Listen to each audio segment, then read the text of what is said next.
Assalamualaikum warahmatullahi wabarakatuh. Adik-adik, perkenalkan kakak Adila Kurniati.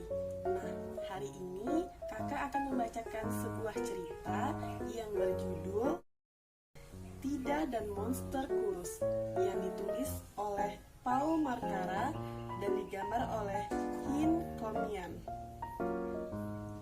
Tida dibesarkan di sebuah desa kecil, jauh dari kota manapun. Saat masih kecil, dia bermimpi menjadi dokter. Setelah cukup besar, dia pindah ke kota untuk kuliah kedokteran. Setelah beberapa tahun belajar, Tida akhirnya menjadi dokter di rumah sakit daerah. Pada suatu hari, manajer rumah sakit itu meminta Tida pulang ke desanya untuk mengatasi masalah kesehatan di sana. Dalam perjalanan pulang, dia melihat banyak sekali sampah berbau busuk di sungai dan lalat-lalat berterbangan mengerubunginya. Sesampainya di desa, dia melihat banyak orang sakit dan hampir semua orang ketakutan. Apa yang terjadi di sini? Pikir Tida.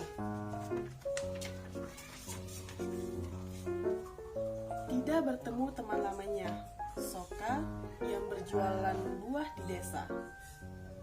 Banyak orang sakit diare, kata Soka. Beberapa orang berkata penyebabnya monster-monster kurus berwajah hijau.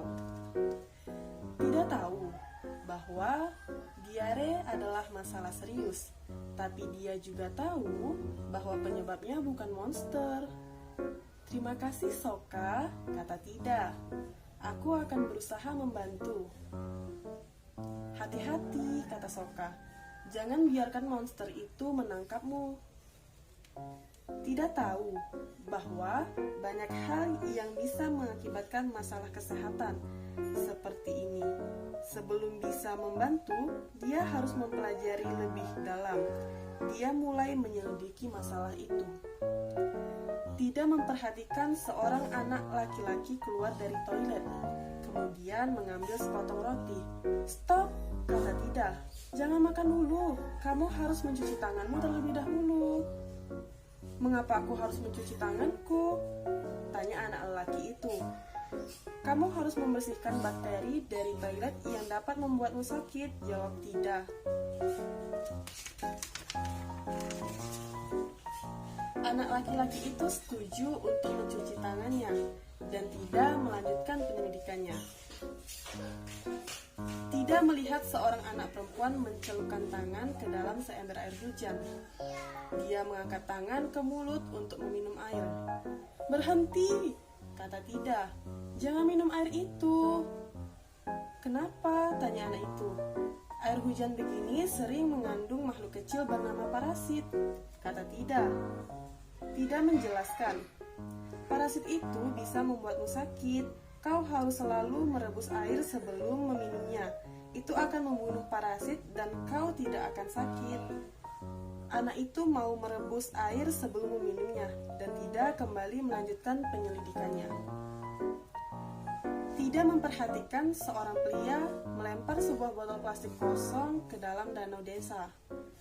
Botol itu satu dari banyak sampah yang mengambang di sungai. Tida merasa penyelidikannya sudah cukup.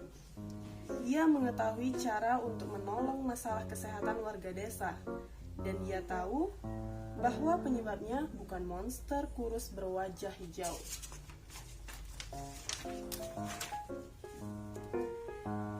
Tida mengadakan pertemuan dengan kepala desa di sebuah kuil tua.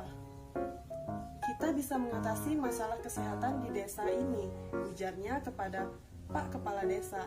Tetapi pertama-tama kita harus memahami apa yang menjadi sumber permasalahannya. Bakteri dan parasit adalah makhluk hidup berukuran kecil yang dapat menyebabkan manusia sakit.